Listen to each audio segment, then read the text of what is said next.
അമ്മമാരുടെ സിന്ദൂരം മായ്ച്ച പാകിസ്ഥാന് ഇന്ത്യ തിരിച്ചടി നൽകിയത് ഓപ്പറേഷൻ സിന്ദൂർ എന്ന പേരിൽ. ആ ഓപ്പറേഷനുമായി ബന്ധപ്പെട്ട വിശദീകരണം നൽകാൻ വാർത്താ സമ്മേളനത്തിലെത്തിയത് രണ്ട് വനിതാ ഉദ്യോഗസ്ഥരും. ന്യൂഡൽഹിയിൽ വിദേശകാര്യ സെക്രട്ടറി വിക്രം മിശ്രി വിളിച്ചു ചേർത്ത വാർത്താ സമ്മേളനത്തിലാണ് ഓപ്പറേഷനെ കുറിച്ച് വിശദീകരിക്കാൻ രണ്ട് വനിതാ ഉദ്യോഗസ്ഥരും എത്തിയത്. പഹൽഗാമിലെ ആക്രമണത്തെക്കുറിച്ച് വിശദീകരിച്ചുകൊണ്ടാണ് വിക്രം മിശ്രി വാർത്താ സമ്മേളനം ആരംഭിച്ചത്. പാകിസ്ഥാനിൽ നിന്നുമുള്ള ലക്ഷറി തോയ്ബയാണ് ആക്രമണം നടത്തിയതെന്നും കാശ്മീരിലെ സമാധാനവും ടൂറിസവും സാമ്പത്തിക വളർച്ചയും ഇല്ലാതാക്കാനുള്ള ശ്രമമാണ് ഇതിലൂടെ നടത്തിയതെന്നും അദ്ദേഹം വെളിപ്പെടുത്തി. തുടർന്നാണ് രണ്ട് വനിതാ ഉദ്യോഗസ്ഥരും ഈ ആക്രമണത്തെക്കുറിച്ച് വിശദീകരിച്ചത്.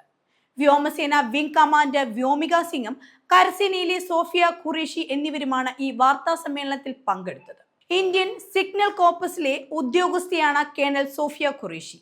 സൈനിക കുടുംബത്തിൽ തന്നെയായിരുന്നു സോഫിയയുടെ ജനനം. 2016 ഇന്ത്യയിലെ പൂനെയിൽ നടന്ന അന്താരാഷ്ട്ര സൈനിക പരിശീലനത്തിൽ ഇന്ത്യയുടെ 40 അംഗ സംഘത്തെ നയിച്ച ചരിത്രവും സോഫിയ ഖുറേഷിക്ക് സ്വന്തമാണ്. എല്ലാ പങ്കാളി രാജ്യങ്ങളുടെയും ഏക വനിതാ സംഘ നേതാവ് എന്ന നിലയിലായിരുന്നു സോഫിയ ഖുറേഷി ശ്രദ്ധിക്കപ്പെട്ടത്. സൈനിക ഉദ്യോഗസ്ഥനായിരുന്നു സോഫിയയുടെ അച്ഛൻ. ബയോകെമിസ്ട്രി പോസ്റ്റ് ഗ്രാജുവേറ്റ് ബിരുദം നേടിയ സോഫിയ സൈന്യത്തിൽ ചേരുന്നതിന് മുമ്പ് ശാസ്ത്രജ്ഞയായി പ്രവർത്തിച്ചിരുന്നു. 2006 കോൺഗോയിൽ നടന്ന ഐക്യരാഷ്ട്രസഭയുടെ പീസ് കീപ്പിംഗ് ഓപ്പറേഷനിൽ പങ്കെടുക്കുകയും ചെയ്തു.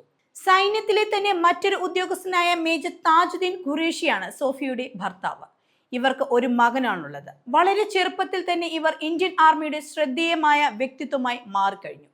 1999 സ്വന്തം നാട്ടിലെ ഓഫീസിലെ ട്രെയിനിങ് അക്കാദമിയിലൂടെ ആർമിയിലെത്തി.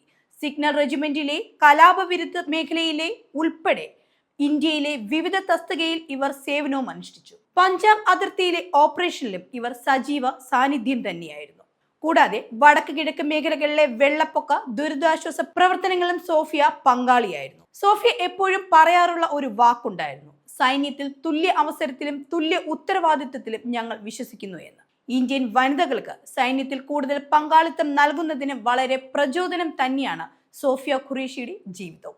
സോഫിയയുടെ കൂടെ വാർത്താ സമ്മേളനത്തിൽ പങ്കെടുത്ത മറ്റൊരു ഉദ്യോഗസ്ഥയാണ് ഇന്ത്യൻ വ്യോമസേനയിലെ ഹെലികോപ്റ്റർ പൈലറ്റായ വ്യോമിക സിംഗ്. വ്യോമികയുടെ കുട്ടിക്കാലം മുതലുള്ള ആഗ്രഹം തന്നെയായിരുന്നു സൈനിക ഉദ്യോഗസ്ഥയാവുക എന്നത്. സ്കൂൾ കാലം മുതൽ തന്നെ അതിനുവേണ്ടി പഠിക്കുകയും പരിശ്രമവും നടത്തി. ആ ഉറച്ച തീരുമാനം തന്നെയാണ് വ്യോമികയെയും ഇന്ത്യൻ വ്യോമസേനയിൽ എത്തിച്ചത്. പഠനകാലത്ത് NCC കേഡറ്റ് ആയിരുന്ന വ്യോമിക എഞ്ചിനീയറിംഗ് ആണ് പഠിച്ചത്. അവരുടെ കുടുംബത്തിൽ നിന്ന് സായുധ സേന അംഗമാവുന്ന ആദ്യത്തെ ആളും വ്യോമിക തന്നെയാണ്. 2019 ഹെലികോപ്റ്റർ പൈലറ്റായാണ് സൈന്യത്തിൽ ചേരുന്നത്.